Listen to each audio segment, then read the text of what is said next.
What's going on, everybody? It's good to see everyone again. It's been a little while. Welcome back to the Code Peterson YouTube channel. We have another GB Studio example to show you. And this was a good request that I had that's taken me a little bit of time here and there to come up with a solution to. And is there a way to create like an overworld map for a game, like for a platformer? Kinda like Super Mario Brothers 3 or Super Mario World, where you have the little map and you control your character across the map, and then you go into the different worlds of the levels that way. And here is a possible solution that I came up with this.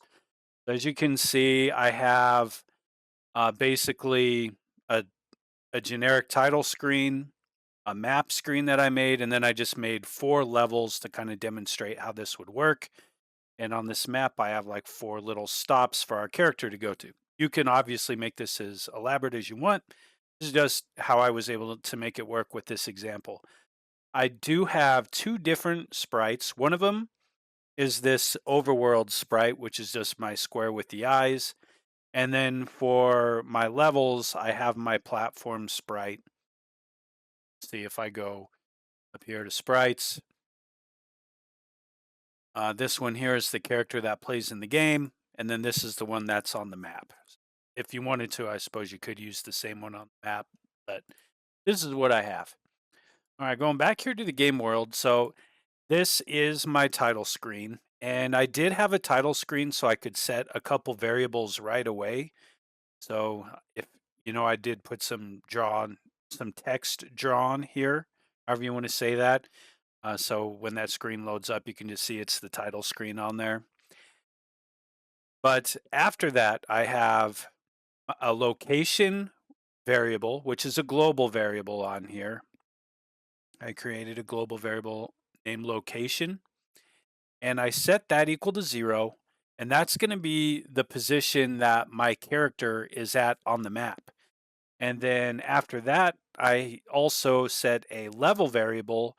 And since we're just going into the game, I am setting it to level 1, meaning that I can access this first location on here. Those are the 2 variables that I have. And then I also put on here when enter is pressed, adding one of those attached script to start button events. Then it's going to take me to the map screen. So that's how I go from here over to here. All right, now on the map screen, I have a few things going on with this. So the first thing is when I press the right button and I have on press, if location is less than level, and if you remember when I started this game, location is 0 and level is 1. So this means if location is less than level and I push right, then it is going to change my location variable by 1. Since it's 0 to start with, then I will press right, and then it's going to add 1. And then I won't be able to press right anymore because my location and level variable will be equal. Location won't be less than my level anymore. So that is the first step to being able to move this character on the map. And then down here I have kind of an opposite thing. If I press left, it's going to decrement the location variable by 1. I'm not going to adjust the level, so that way if I want to go back and replay an earlier level, I can still do that. So that is kind of the first thing that we have on there. Now, this sprite that I put on here, because this map here is just a logo screen under type, so it doesn't have like a character that I'm moving around, but I did add a sprite onto this, and it's that hero sprite that I showed you earlier over in my sprite section. And on this on update, I have if location is equal to 0, then it's moving the actor to that first position. In this case, it's X3, Y9 position. If the location is equal to 1, then I'm moving it to the 5-9 position, my first level. It's equal to 2, and it's over the location where my second stop is on my map. If it's equal to 3, then it goes to that third spot. And then if it's equal to 4, then it's on the 4th spot. I put it on here on update, so as I'm pressing the right button on my screen, it's automatically updating that and then moving it to the location where I want it to go to. So if I run this here, and here's my Overworld demo text, press return. Here I am. Right now, my position is 0, or my location is 0 and the level is 1. So I can press return, or I can press right and it'll move over to that spot, but I can't go any further because my location is equal to the level. I can still go back and go left and right to move that character to locations. All right, now going back here to this map screen, we need a way to go from the map 1. So if I scroll down here a little bit further, you can see I have an attached script to start button. So here's this. When I press start, if location is equal to 1, and inside of that, if my level is equal to 1, and I press start, then it's going to move the scene to my level 1 scene over. And it's moving the character here to the 0th spot. That's where my character will show up. All right, and then I just duplicated that till I had 4 events. But obviously this one, if my location and if the level is equal to 2, then it's going to take me to the 2nd level. And if the location and the level are equal to 3 and I press return, then it's going to take me to the 3rd level. And if the location and level are both equal to 4 and I press enter or start, it's going to take me to level 4. So that's how we can go from point A to point B. Now, if I look at these levels, I just made these a simple platform level. So this is a solid on the ground, so my character doesn't fall through the ground. And I put a trigger right at the end just to kind of be able to complete that level. And if I click on this first one, it says, if level is less than 2, then I'm going to increment the level by 1. So if I did that way because, like, let's say I finished level 3, then I went back to level 1 to replay it again. I don't want to increment that and make it 4 and open my last level by just beating this level 3 times. So each one of these is going to ask if the level is less than the next level that you're going to.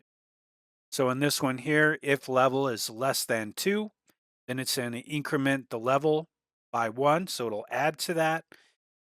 And then location is equal to 1, which is going to let this know where to put this character when I go back to the map.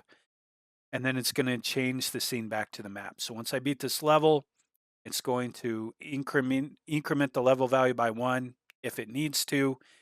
And then it's going to change the location to 1. So when I go back to this map, my character is remaining in this first spot on the map.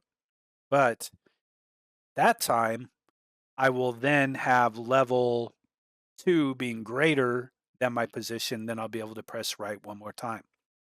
So and then you can see on here, I did it the same way with this, only if level is less than 3, increment level, and then the location is going to be 2, then go to map. And here, if it's less than 4, then I'm going to increment by 1. I'm going to set the location to 3. Then I'm going to return to the map. And then 4, if it's less than 4, then location in this case is still equal to 4 because I don't have a 5th level here. If I did, then I would just 5. And then I would go back to the map. Let's check this out, how this works. All right, so we're on the screen here. So I press right. And if I keep pressing right, I can't go any further. Right now, my position and level are both equal to 1. So I'm going to press start, turn on my keyboard. It's going to take me into the level. This is level 1. And then I completed this level. And now level is equal to 2. And since my position is 1 less than 2, I can now move over to this one, but I can't go any further. If I replay level 1, I can go back there and replay it, and I can still only go here. It's not adding a level increment each time. I have to pass the next level to do that. So here, I'll go back to level 2 now, play through this. Now I can move here, or I can go back, but I can't go any further. If I go to this one and I finish level 1, I can still go over here to my 3rd level, pass this level, and now I can go to 4, go to this level,